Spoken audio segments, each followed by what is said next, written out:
الحمد لله الذي من علينا بالإسلام والإيمان.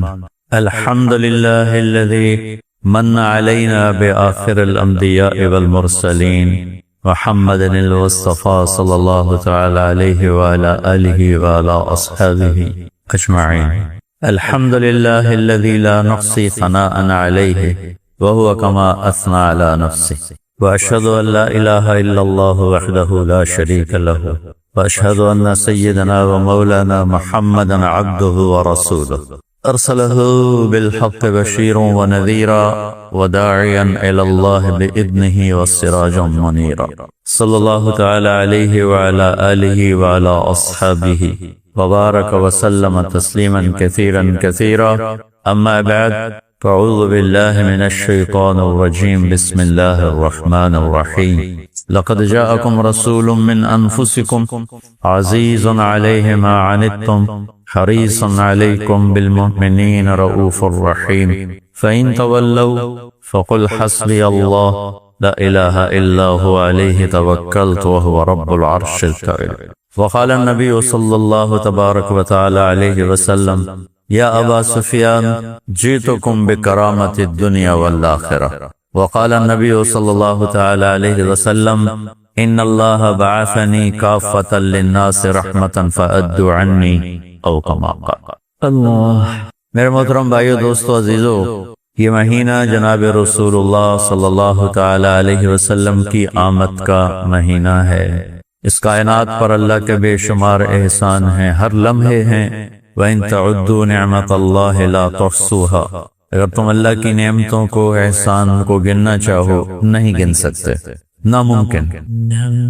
اللہ کے جو بڑے بڑے احسان ہیں ہم پر، بڑے بڑے، اس میں جو سب سے بڑا احسان ہے، اللہ نے ہمیں جناب رسول اللہ صلی اللہ علیہ وسلم جیسا نبی رسول عطا فرمایا، ان کی امت میں ہمیں پیدا فرمایا. سارے انبیاء قیامت کے دن نفسی نفسی پکاریں، اور سارے انسان مرد عورت نفسی نفسی پکاریں.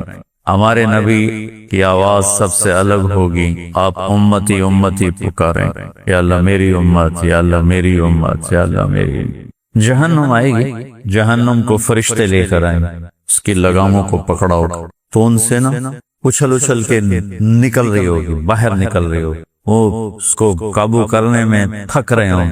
تو جب میدان معاشر میں آئے گی تو چیخ مارے گی، تصفر الزفر، ایک چیخ مارے گی. تو اس چیخ پر ساری دنیا کے انسان بھی، حتیٰ کہ فرشتے بھی زمین پر گر جائیں گے. وہ کہیں گے یا رب نفسی نفس. تو اس صدا میں جو پوری دنیا کے انسانوں کی ایک ہو جائے گی، مسلم مشرک نفسی نفسی. صرف جناب رسول اللہ صلی اللہ تعالی علیہ وسلم کی ہستی ایسے ہوں گے جو کہیں گے امتی امتی امتی امت. دنیا سے جاتے ہوئے بھی میری امت میری امت. الصلاۃ وما ملکت ایمانکم. اپنی امت کا ہی فکر کیا ہے. میری امت نماز نہ چھوڑنا، نماز نہ چھوڑنا، اور نوکروں سے، غریبوں سے اچھا سلوک کا. تو اب قیامت کی مناسبت سے تھوڑا سا ٹائم ہوتا ہے جمعہ کی نماز کا. میں آپ کو جناب رسول اللہ صلی اللہ علیہ وسلم کا حلیہ مبارک بتانا چاہتا ہوں کہ اللہ نے اپنے نبی کو بنایا کیسے تھا، آپ کس طرح تھے. حضرت عائشہ رضی اللہ تعالیٰ عنہ فرماتی ہیں کہ یوسف علیہ السلام کو دیکھ کر عورتوں نے ہاتھ کاٹ لیے تھے. فَقَطَّعْنَ أَيْدِيَهُنَّ وَقُلْنَ حَاشَا لِلَّهِ مَا هَذَا بَشَرًا إِنْ هَذَا إِلَّا مَلَكٌ كَرِيمٌ. عورتوں نے ہاتھ کاٹ لیے تھے، لیکن اگر وہ میرے محبوب کو دیکھ لیتی تو اپنے جگر کاٹ کے بیٹھ جاتے، اپنے دل چیر کے بیٹھ جاتے. اللہ نے آپ کو ایسا حسن و جمال عطا فرمایا تھا. ابو ہریرہ نے پوچھا، یا رسول اللہ آپ کب نبی بنے تھے؟ تو آسان جواب ہے 40 سال کی عمر میں. ہر نبی کو 40 سال کی عمر میں یہ عہدہ سونپا جاتا. اور کتاب کا جواب جو میں جمع کر کے بتا رہا ہوں، 40 سال 6 مہینے 10 دن. اور یہ چاند کے لحاظ سے، سورج کے لحاظ سے نہیں، جنوری فروری کے لحاظ سے نہیں، محرم صفر چاند کے لحاظ سے 40 سال 6 ماہ 10 دن. 21 رمضان یا 24 رمضان یا ربیع الاول، یہ ساری روایات. لیکن قرآن کی جو سورت ہے انا انزلناہ فی لیلۃ القدر، یہ 21 رمضان کو زیادہ تقویت پہنچاتے. تو آپ نے کیا جواب دیا؟ آپ نے کہا ابو ہریرہ کنت نبیا وان آدم بین الروح والجسد، ابھی آدم علیہ السلام کی مٹی کٹھی نہیں ہوئی تھی کہ اللہ مجھے نبی بنا چکے تھے. تو آپ ایک سفر میں تھے، ہجرت کا سفر، آپ کے ساتھ ابو بکر، عامر بن فہیرہ رضی اللہ عنہم، اور عبداللہ بن اریقط، یہ گائیڈ رہبر، یہ کافر تھا، مسلمان نہیں تھا، بعد میں مسلمان ہوا یا نہیں ہوا اس کا بھی کوئی تحقیق کوئی. تو آپ ایک جگہ سے گزرے جس کا نام ہے رابغ، وہاں بھوک لگی تو ایک خیمہ دیکھا، وہاں تشریف لے گئے اور وہاں ایک بڑھیا بیٹھی تھی. اس سے فرمانے لگے ماں جی کچھ کھانے کو مل جائے گا، ہم خریدنا چاہتے ہیں، مسافر ہیں، کچھ کھانے کو ملے گا؟ اب بیٹا کچھ نہیں، فاقہ ہے، قحط ہے، کچھ بھی نہیں. ایک بکری کھڑی تھی کمزور بالکل.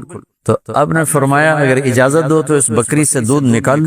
تو وہ حیران ہو کر کہنے لگی کہ دیکھ تو رہے ہو اس کے اوپر تو سوائے چمڑی کے اور کچھ ہے نہیں، دودھ کہاں سے نکالو؟ دوسرا یہ عازب بن بیاہی ہے، اس کا ملاپ نہیں ہوا تو دودھ کہاں سے آئے؟ بچہ نہیں دیا، دودھ کہاں سے آئے؟ تو آپ نے کہا تم اجازت دے دو میں کوشش کرتا ہوں. اس نے کہا ٹھیک کرو. تو اب ایک عجیب سا واقعہ ہونے والا تھا کہ ایک عرب ایک بکری سے دودھ نکالنا چاہتا ہے، کوئی ہندوستان سے نہیں گیا جس کو بکریوں کا پتہ نہیں. بکری اور عرب تو زندگی ساتھ گزارتے تھے، بکری عرب اور اونٹ اور بکری اور گھوڑا یہ زندگی ساتھ ساتھ گزارتے تھے. تو لہٰذا وہ آپ کو حیران ہو کے دیکھنے لگی کہ ایک کون بندہ ہے یہ ایس چمڑی چوجیں دودھ کرنا ہے کون؟ لہذا وہ غور سے دیکھتی رہی، وہ غور سے دیکھنا سما گیا. پھر اس نے اپنے نبی کا جو حلیہ بیان کیا کمال کر دیا، آج تک کوئی ایسا حلیہ نہیں بیان کر سکتا. تو لہذا وہ آپ کو دیکھ رہی. آپ نے اس کو کھینچا، اس بیچاری سے چلا بھی نہیں جا رہا تھا. تو آپ نے اس کے تھنوں کو جو ہاتھ لگایا تو وہ لٹک کے نیچے اتر گئے، دودھ سے بھر گئے. سکرا نے بڑے برتن میں دودھ نکالا، بھر دیا، اپنے تینوں ساتھیوں کو پلایا، ابو بکر، پھر عامر، پھر عبداللہ، اور پھر آخر میں خود پیا. پھر اس کے بعد دوبارہ نیچے بیٹھے اور پھر اس میں سے دودھ نکالا اور پھر پورا جگ بھر دیا. بکری کے تھنوں سے ایک پاؤ سے اوپر دودھ نہیں نکل، انہوں پتہ نہیں کتنے سیر کر چھڑیا. دوسرا بکری کی عمر ہوتی ہے میکسیمم 7 سال، 7 سال کے بعد مر جاتی، ذبح نہ کرو مر جائے گی. اس بکری کو میرے نبی کے ہاتھ لگے، یہ بکری 22 سال زندہ ہے، 22 برس، اور یہ ذبح نہیں ہوئی، مر گئی. حضرت عثمان کے زمانے میں اس بکری کا انتقال ہوا، ذبح نہیں کیا گیا، صرف اللہ کے نبی کے ہاتھ کی برکت تھی. تو اب وہ اور حیران ہوئی کہ بکری چو اتنا دودھ گا نہیں دین دی جتنا بکری چو کر لے، کون ہے؟ جب وہ چلے گئے تو شام کو اس کا خامد آیا، انہیں دیکھا دودھ بھریا پیا گڑوا. کیا من این لکی ھذا؟ ام معبد، ان کا نام ہے عاتقہ بنت خالد. ابو معبد ان کے خامد، ان کا نام ہے تمیم بن عبد العزہ. وہ کہنے لگے اس بکری سے کا تیرا دماغ خراب، اس بکری چوں پانی نہیں نکلتا، دودھ کتوں نکل؟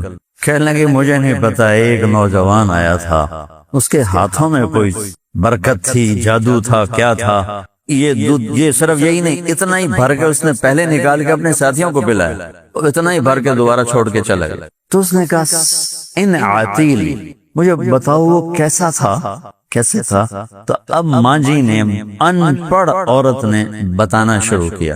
رأیت رجلا ظاہر الوضاء ابلج الوجه حسن الخلق لم تعبه الثج ولم تزر به صعلة وصيم قصيم أزج أقرم أحور أكحل في عينيه دعج في أشفاره وطف في صوته سحل في لحيته كثافة في عنقه سطع إن سكت فعليه الوقار وإن تكلم فسماه وعلاه البهاء حلو المنطق كأن منطقه خرزات نظم يتحدثن فصل ولا نزر ولا هذر. هاي هاي هاي أجمل الناس وأبهاه من بعيد وأحسنه وأجمله من قريب غصن بين غصنين وهو أندر الثلاثة. کون کرے ترجمہ، میں نے تو خالی الفاظ آپ کو بتا دیے. یہ مولوی تازہ تازہ پڑھ رہے ہیں، یہ کریں گے ترجمہ، میرا تو پڑھا پرانا ہو چکا ہے، نہ پڑھنے کا موقع ملتا ہے، ایک سفر ایک سر درد، دونوں چیزوں نے کتاب سے دور کر دیا ہے۔ کہنے لگی میں نے ایک نوجوان دیکھا، مجھے یوں لگا جیسے 14ویں کا چاندی کپڑے پہن کے زمین پہ اتر آیا، حد ہی کر، جیسے 14ویں کا چاندی زمین پہ آ جائے تو بتاؤ میں کیسے اس کو بیان کروں گی کہ وہ کیسے تھے، وہ کیا تھے؟ چمکتا چہرہ تھا، ابلج الوجھ، حسن الخلق، سارا وجود حسن کا پیکر تھا، لم تعبہ سجلہ، پیٹ نہیں نکلا ہوا تھا۔ کتنے لوگ ہیں آپ سجے پاسے ہوں پیٹ کھبے پاسے ہوں، آپ کھبے پاسے ہوں پیٹ سجے پاسے ہوں، نہ اٹھن جوگے نہ بان جوگے، تے کھاونا پھر بھی نہیں چھڑ دے، فنا ہی پھیر لیندے۔ تو بھائی زندہ رہنے کے لیے کھاتے ہیں، پیٹ بھرنے کے لیے نہیں کھاتے۔ ہاں ہاں، لم تعبہ سجلہ، موٹے پیٹ نہیں نکلا ہوا، ولم تزری بہ سعلا، اتنے کمزور نہیں ہیں کہ بے روب ہو جائیں، جچے نہیں، اتنے موٹے نہیں ہیں کہ بدصورت ہو جائیں۔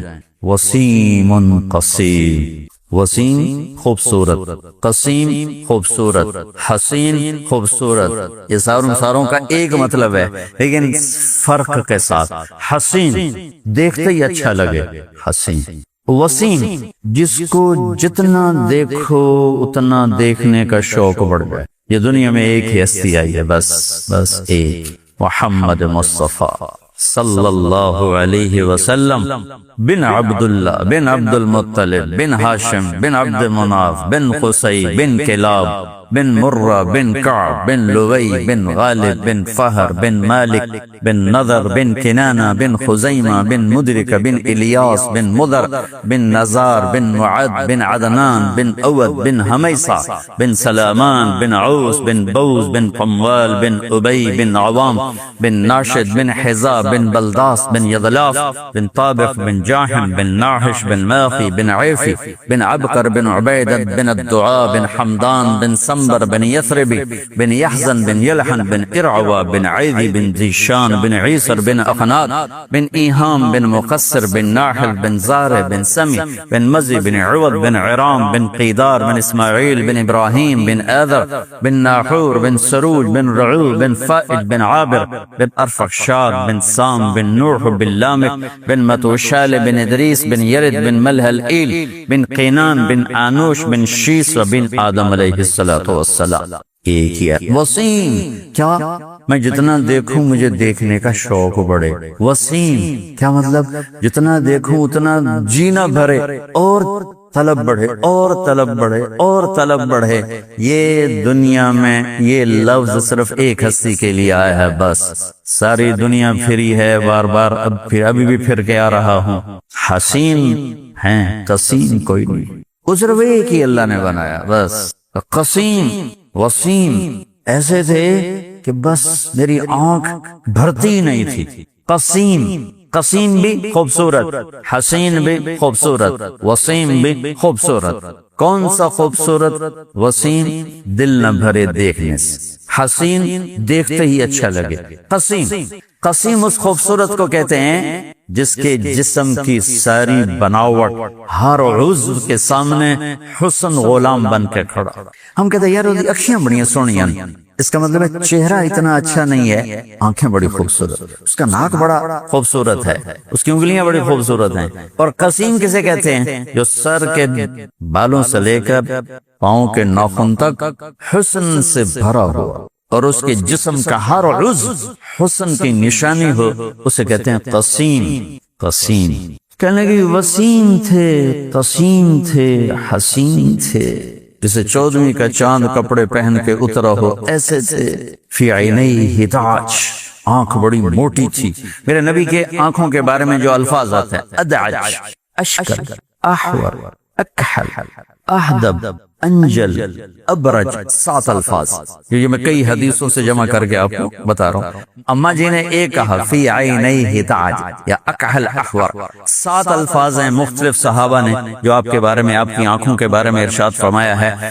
ان 7 کا ایک ترجمہ ہے کہ کائنات میں ایسی حسین آنکھ کوئی نہیں تھی، مطلب کٹھا کر دے نا، کٹھا، کائنات میں ایسی حسین آنکھ کوئی نہیں، آپ کی آنکھوں میں آنکھیں ڈال کے کوئی دیکھ نہیں سکتا۔ اس لیے آپ یوں دیکھا کرتے تھے، یوں جل نظرہ الملاحظہ، ایسے جب کبھی آنکھ اڑتی تھی آپ کی تو پھر سب یوں ہو جاتے تھے، کوئی آپ کو دیکھ نہیں سکتا تھا سوائے دو ہستیوں کے، ایک ابو بکر اور ایک عمر، بس اس کے علاوہ کوئی آپ کو نہیں دیکھ سکتا، وہ دونوں آپ کو دیکھتے تھے باقی سب۔ ایک صحابی فرماتے ہیں میں اللہ کے نبی کی صحبت میں رہا، لیکن مجھ سے پوچھو اللہ کے نبی کا حلیہ کیسا تھا، میں بتا نہیں سکتا کہ حیا کی وجہ سے میری آنکھ اللہ کے نبی کے چہرے پر کبھی ٹکی نہیں۔ فی عینیہ دعج، موٹی آنکھ ہو اور سیاہی سفید ہو اور بھری ہوئی آنکھ ہو تو ادعج، احور، پتلی کے چوطرف سفیدی خوب سفید ہو، پتلی خوب سیاہ ہو، احور، اشکل، آنکھوں میں سرخ دھاریاں ہوں اور آنکھ موٹی کے ساتھ لمبی ہو، اشکل، اکحل، بغیر سرمے کے سرما لگی ہوئی آنکھ ہو، اہدب، فی اشفارہ وطف، دو چیزیں بیان، فی عینیہ دعج، فی اشفارہ وطف، یہ پلکیں جن کی لمبی ہوں اور آگے جا کر تھوڑا سا یوں مڑ جائیں لمبائی کی وجہ سے، انہیں وطف کہتے ہیں یا اہدب کہتے ہیں، اور یہ حسن کی اعلیٰ نشانی ہے۔ آج کل مصنوعی پلکیں ملتی ہیں جہاں لگا کے ان کو ذرا لمبا کر کے دکھایا جاتا ہے، میرے نبی کو اللہ نے ویسے ہی جھالر ہی دے دی تھی، جھالر۔ فی صوتہ سہل، آواز میں ایک جاذبیت، ایک کشش، ایک جادو، ایک نغمہ، ایک موسیقی، سب ساحل کے ترجمے ہیں۔ فی لحیتہ کثافہ، آپ کی داڑھی لمبی نہیں تھی، ایک مٹھ تھی، قدرتی، ہلکی نہیں تھی، کثافہ گھنی اور ایک مٹھ اور نیم گھنگریال، رجل الشعر، سر اور داڑھی کے بال نیم گھنگریال۔ اب یہ میں اضافتاً بتا رہا ہوں، داڑھی اور سر میں 14 سفید بال، 14 یا 20، یہ دو روایتیں، یا 14 تھے یا 20 تھے۔ جب خاموش ہوتے تھے وقار چھا جاتا تھا، جب بولتے تھے تو نور چھا جاتا تھا۔ ان سکت فعلیہ الوقار، خاموش ہیں تو وقار کا پیکر ہے، بولتے ہیں تو نور چھا جاتا ہے، نور کا حالہ ان کو چاروں طرف سے گھیر لیتا ہے، اور کلام ایسا ہے جیسے موتیوں سے موتی گر رہے ہیں۔ اللہ، موتیوں سے موتی کیا ہوں، دانت اتنے سفید جیسے موتی اور کلام اتنا خوبصورت جیسے موتی، ایسا حسین کلام، نہ لمبا نہ مختصر، نہ اس میں کوئی بیکار زائد بات، نہ کوئی ایسی مشکل بات، ایسے بہتے پانی کی طرح اور گنگناتی آبشاروں کی طرح اس نوجوان کا کلام تھا، اس نوجوان کا نغمہ تھا، اس نوجوان کی بات تھی۔ ایک دم دیکھو تو ہیبت چھا جائے، قریب سے دیکھو تو محبت پیدا ہو جائے، دیکھتے ہی ہیبت چھا جائے، قریب ہو تو اس کی محبت کے قائل ہو جاؤ، محبت میں اس کے غرق ہو جاؤ، فنا ہو جاؤ۔ وہ ایسی نرم ٹہنی تھے، تر و تازہ، کہ چمکتا دمکتا رنگ تھا، اور ان کے اصحاب نے ان کو چاروں طرف سے گھیرا ہوا تھا۔ ایک حدیث ساتھ اور جوڑ دوں تاکہ دونوں کی برکت حاصل ہو جائے۔ ابن ابی حالہ، عظیم الہامہ، بڑا سر، یتلالو وجہہ تلالو القمر لیلۃ البدر، 14ویں رات کے چاند کی طرح چہرہ چمکتا تھا۔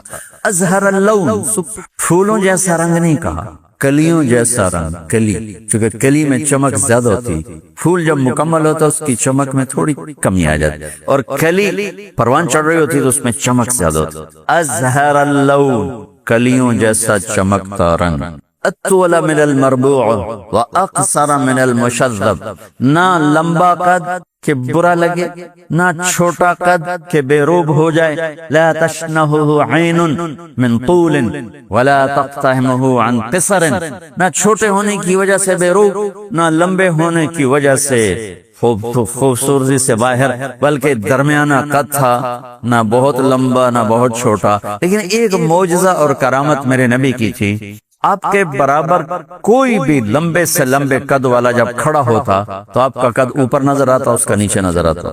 آپ کے اپنے چچا حضرت عباس آپ کے چچا، وہ اتنے لمبے تھے جب وہ گھوڑے پر بیٹھتے تھے نا تو ان کے پاؤں زمین پہ لگ جاتے تھے۔ عباس رضی اللہ عنہ گھوڑے پر سوار ہوتے تو پاؤں زمین پہ لگ جاتے، اتنے لمبے تھے۔ جب کبھی اللہ کے نبی کے ساتھ کھڑے ہوتے تو اللہ کے نبی کا سر یہاں ہوتا، عباس کا یہاں ہوتا، آواز نیچے نظر آتے تھے اور ہمارے نبی اوپر نظر آتے تھے۔ مجلس میں بھی کوئی ساتھ بیٹھا ہوا ہے تو آپ کا سر اوپر ہوتا تھا، باقیوں کا سر نیچے ہوتا تھا۔ یہ عزت میرے نبی کو میرے اللہ نے عطا فرمائی تھی، آپ کے جسم میں، آپ کی ظاہری ذات میں۔ اندر کی صفات اور ذات کو سمندر کی سیاہی بنا کے لکھوں تو بھی پورا نہ کر سکوں۔ جو ہستی اللہ کو آنکھوں سے دیکھ لے اسے کون بیان کرے، یا کس کی ہمت ہے وہ بیان کرے۔ ہم تو اپنی بساط کے مطابق بیان کرتے ہیں، شاعر شاعری کہتے ہیں، نعت خواناتیں پڑھتے ہیں، مقررین تقریریں کرتے ہیں، لیکن اللہ کی قسم سمندر سیاہی بن جائے تو بھی آپ کی تعریف کا حق ادا نہیں ہو سکتا۔ اور سہل الخد از واسع الجبین، ماتھا کشادہ، شدید و سواد الشعر، سیاہ کالے بال، ان فرقت عقیقت و فرق و الا فلا، کنگھی میں بال سارے پیچھے لے جاتے تھے، مانگ کبھی نکالتے تھے کبھی نہیں، کبھی نکالتے تھے کبھی نہیں۔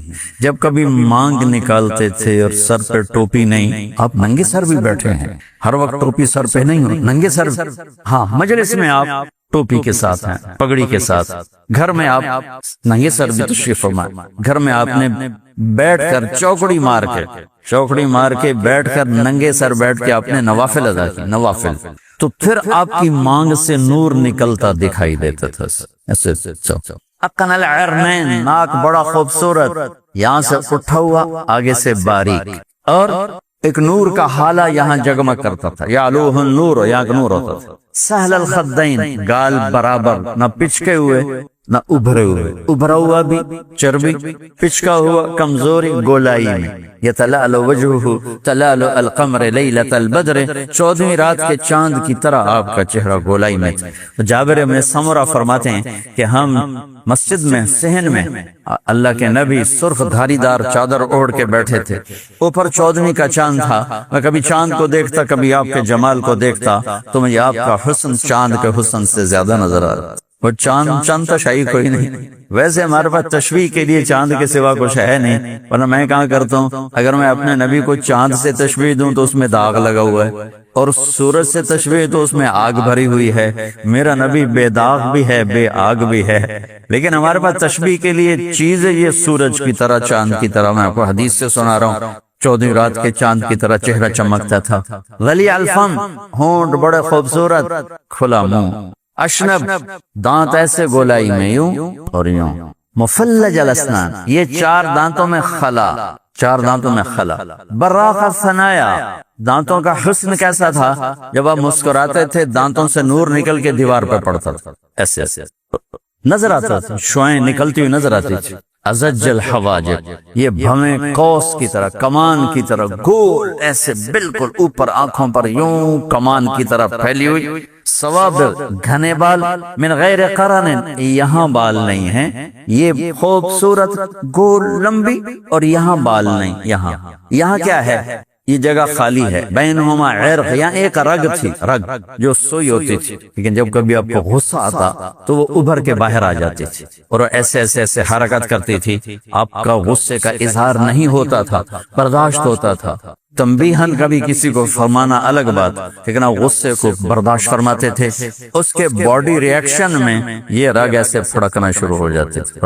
فی عنقہ سطع، گردن ایسی تھی جیسے کسی نے سراہی کی، وہ سراہی کا اوپر والا نہیں ہوتا حصہ، ایسے سراہی دار گردن تھی، لمبی خوبصورت، چمکتی ہوئی چاندی کی طرح چمکتی ہوئی گردن تھی۔ سواء البطن والصدر، سینہ اور پیٹ برابر تھا۔ بعید ما بین المنکبین، یہ درمیان یہ چھاتی بہت چوڑی تھی۔ عریض الصدر، سینہ بھی خوب چوڑا تھا۔ طویل الزندین، بازو ذرا لمبے تھے۔ سائل الاطراف، انگلیاں سیدھی، دیکھو یہ میری انگلی میں ٹیڑھا پن ہے، آپ کی انگلیاں سیدھی۔ رحب الراحہ، ہتھیلی بڑی کشادہ خوبصورتی کے ساتھ۔ شفن الکفین والقدمین، یہ جگہ اور یہ جگہ اور یہ جگہ، یہاں رگیں نظر نہیں آتی، یہ میری رگیں نظر آ رہی، آپ کی رگیں نظر نہیں آتی تھی، یہاں گوشت پر تھا۔ خمسان الاخمسین، یہ جگہ، یہاں تلوا گہرا تھا، فلیٹ نہیں تھا، چلنے میں مشکل ہوتی ہے، زیادہ گہرا تھا، تیز رفتاری میں یہ چیز کام دیتی۔ مسیح القدمین، پاؤں بڑے ملائم لگتا تھا جیسے تیل لگا ہوا ہے۔ ینبو عنہم الماء، پانی ان پانی ان پر سے ایسا گزرتا تھا جیسے تیل لگے پاؤں سے پانی گزر کے نیچے چلا جاتا ہے. اذا زال زال قلعا، پاؤں پورا اٹھا کے رکھتے تھے ایسے گھس. ہمارے کہ ہم لوگ کئی لوگ پیر گھسیٹ کے چل رہے ہوتے ہیں یا یوں چل رہے ہوتے ہیں، اب مضبوطی سے قدم اٹھاتے، مضبوطی سے رکھتے تھے اور اس میں کوئی لچک نہیں ہوتی. ہاں یمشی تکفیا، تھوڑا کندھے جھکا کے چلتے تھے، نظر جھکا کے کندھے جھکا کے چلتے تھے.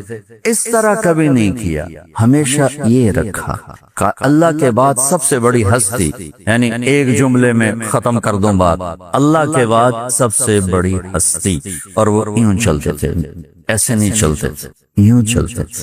دقیق المسربہ، جسم پہ بال نہیں تھے، یہاں بالوں کا ایک تار چلتا تھا اور آ کے ناف پہ آ کے ختم ہو جاتا تھا. اشارہ ذراعین، یہاں ہلکے ہلکے بال تھے کلائیوں پر. وعالی المنکبین، کچھ ہلکے ہلکے جیسے لوں ہوتے ہیں، لوں وہ یہاں تھے یہاں. باقی سارا جسم انور المتجرد، ایسے چمکتا تھا شیشے کی طرح. باقی سارا وجود مبارک شیشے کی طرح چمکتا تھا. بادن، مضبوط جسم، متماسک، سارے جو آپ کے اعصاب اور پٹھے تھے ایسے کسے ہوئے، جیسے پہلوانوں کے کسے ہوئے ہوتے ہیں ایسے آپ کے جسم کے اعصاب کسے ہوئے. خوبصورت جسم، انتہائی حسن و جمال کا پیک اپ. یجاور شعرہ شہمت اذنیہ، عام زندگی بھر بال یہاں تک تھے، یہاں تک کان کی لو تک، کبھی گردن تک آئے کبھی شانوں تک آئے، ورنہ زندگی میں زیادہ بال یہاں تک آپ کے تھے، یہاں تک. اور اذا التفت التفت جميعا، جب کوئی آپ کو متوجہ فرماتا تو آپ یوں نہیں ہوتے تھے، یوں نہیں ہوتے. مول بلال مجھے کہے گا طارق جمیل صاحب تو میں اتنا ہی کروں گا، اس سے آگے میری سکت کوئی نہیں. لیکن میں قربان جاؤں اپنے نبی پر، جب آپ کو کوئی دائیں بائیں سے بلاتا تو آپ یوں کی بجائے یوں ہوتے تھے، یوں. اللہ صلی اللہ علیہ یا رسول اللہ، کمال، کیا اخلاق. تو ادھر سے بلاتا تھا ایسے نہیں ہوتا، ایسے پورا. ادھر سے آواز آتی ہے تو اب یوں نہیں، اب ایسے ہوتے، ایسے. اتنی عزت دیتے تھے بلانے والے کو کہ پورا سینہ اسے دیتے تھے. مگر ان موبائلوں نے تباہی پھیر دی. لوگ بات کر رہے ہوتے ہیں، موبائل دے منہ چاہتے بیٹھو. ارے اللہ کے بندے، اس کو اس کی آنکھوں میں آنکھیں ملا کے بات کر. یہ عزت ہے، یہ اگلے کی عزت، اگلے کا حق ہے. توجہ فرمائیں، توجہ، جی توجہ فرمائی. توجہ کی تا ہٹاؤ تو پیچھے وجہ نکلتا. وجہ چہرے کو کہتے ہیں. توجہ کا مطلب ہے کہ بوٹھا میرے الکار، موبائل پہ لگا ہوا باتیں کر رہا ہے، بیوی بات کر رہی موبائل پہ لگا ہوا، بیٹا بات کر رہا ہے موبائل پہ لگا ہوا ہے. یہ عزت نفس کو توڑ دینے والی بات ہے. کسی کو بے عزت کرنے کے برابر ہے کہ اس کو تم چہرہ نہ دو. چلو تم میرے نبی کی طرح اتنا نہیں کر سکتے، اتنا تو کر لو. اس موبائل نے زندگی برباد کر کے رکھ دی. براسیاں دا پتر جمے انہیں چوم چوم کے مار چھڑے. پاکستانیاں نے موبائل لبا انہیں چوم چوم کے اپنے آپ کو برباد کر سکتے. ٹوائلٹ میں موبائل سن رہے ہوتے ہیں، گلاں کیتی جاندی، جڑا کام کرن گے نو بول بول آگے دے. وہ اس نے اخلاق کو بہت بگاڑا، بہت بگاڑا. پھر یہ فیس بک نے زندگی برباد کر دی.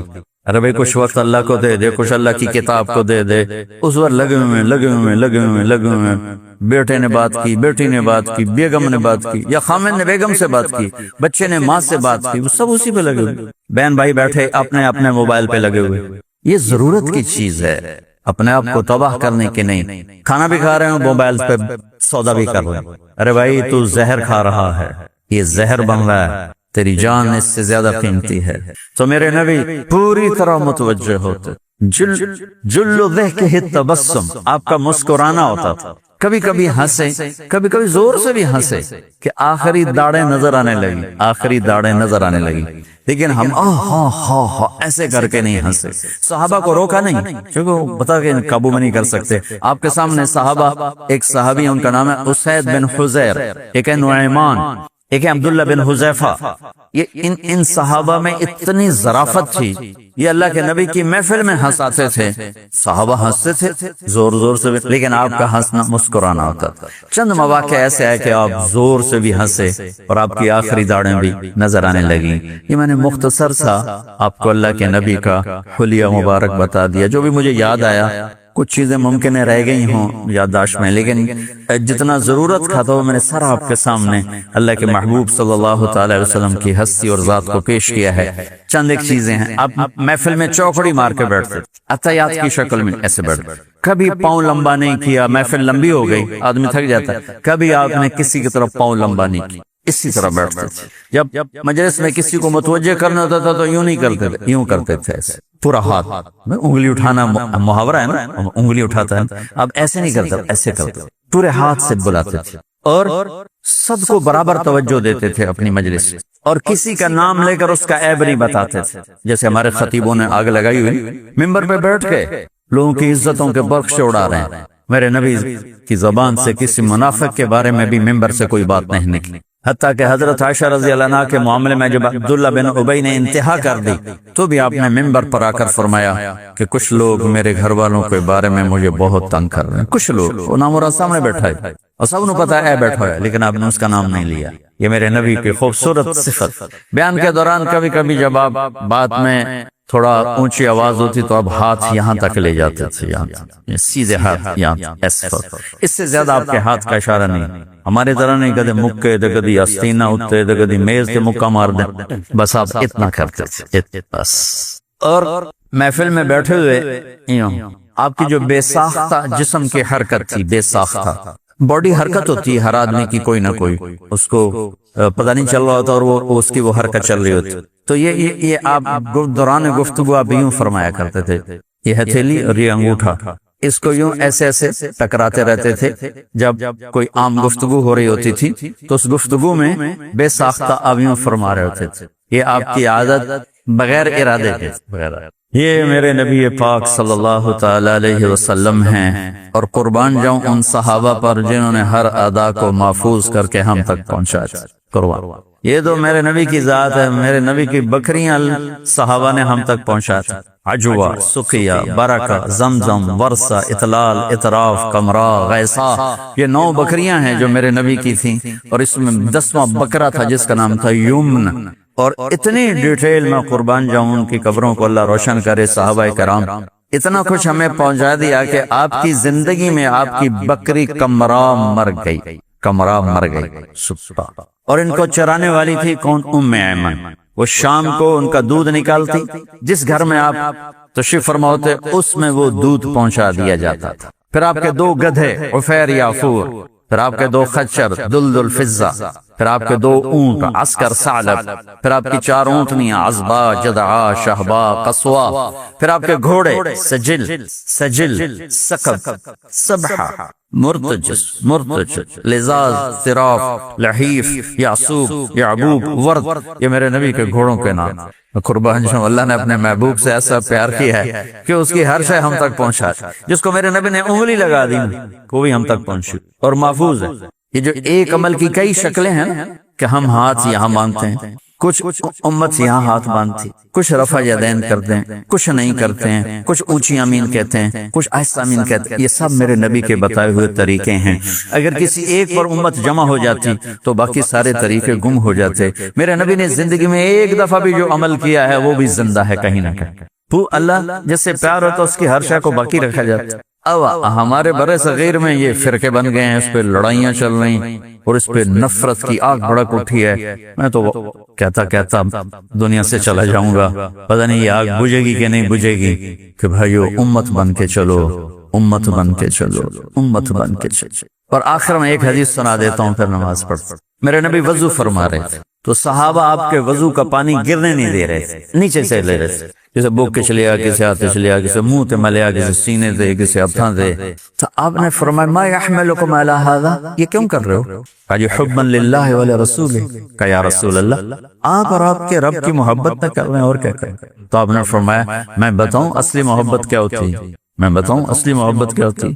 من سرہ ان یحب اللہ ورسولہ ویحبہ اللہ ورسولہ. اگر تم یہ چاہتے ہو کہ میں اور میرا رب تم سے پیار کریں، اور اگر تم یہ چاہتے ہو کہ تمہاری محبت ہماری بارگاہ میں قبول ہو جائے، پیپر تو دیتا پر اگلا فیل کر کے چلے گیا پھر کی بنے گا.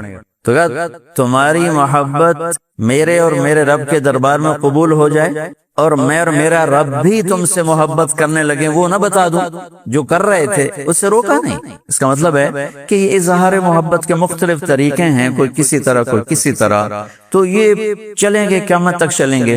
تو میرے نبی نے کہا لیکن میں تمہیں بتاؤں کہ وہ کون ہے جس سے میں اور میرا رب بھی پیار کرتے ہیں اور ان کا پیار میں اور میرا رب قبول کرتے ہیں. تائیں تک گل بڑھنی ہے. کہا جی کیا ہے؟ فَلْيَصْدِقِ الْحَدِيثَ إِذَا حَدَّثَ، مجھ سے پیار کرنا ہے تو ہمیشہ سچ بولو، کبھی جھوٹ نہ بولو۔ پاکستان تھا پہلے پرچے ہی فیل ہو گیا، کوئی دکھاؤ سچا، ان بازاروں میں کوئی دکھاؤ کوئی سچا بیٹھا، ان دفتروں میں دکھاؤ کوئی سچا بیٹھا، گھروں میں جن کو کوئی کام ہی نہیں پھر بھی جھوٹ کی عادت بنی ہوئی۔ تو میرے نبی نے فرمایا فَلْيَصْدِقِ الْحَدِيثَ إِذَا حَدَّثَ، میری بارگاہ میں محبت کو قبول کرانا ہے تو سچ بولنا پڑے گا، جھوٹ کبھی نہیں۔ فَلْيُؤَدِّ الْأَمَانَةَ إِذَا تُؤْمِنَ، زندگی بھر دیانتداری سے چلنا ہوگا، کسی کو دھوکہ نہیں دینا ہوگا، کسی کو دھوکہ نہیں دینا۔ تمہارے اپنے تاجر کہتے ہیں دھوکہ دینے سے ہی تو کاروبار چلتا، ہیرا پھیری کرنے سے تو کام چلتا۔ تمہارے اپنے تاجروں کی زبان سے نکلے ہوئے الفاظ بتا رہا ہوں کہ یہ دو نمبری سے ہی تو پھر کام آگے چلتا۔ اور میرے نبی فرما رہے ہیں فَلْيُؤَدِّ الْأَمَانَةَ إِذَا تُؤْمِنَ، وہ امانت دار ہوگا، وہ خیانت نہیں کرے گا، وہ دھوکہ نہیں دے۔ ایک اور حدیث جوڑ دو ساتھ، میرے نبی نے فرمایا میرا امتی ہر گناہ کر سکتا ہے، دو نہیں کر سکتا، ایک جھوٹ نہیں بول سکتا، ایک دھوکہ نہیں دے سکتا۔ سارا ملک جھوٹ اور دھوکے کی منڈی بنا ہوا۔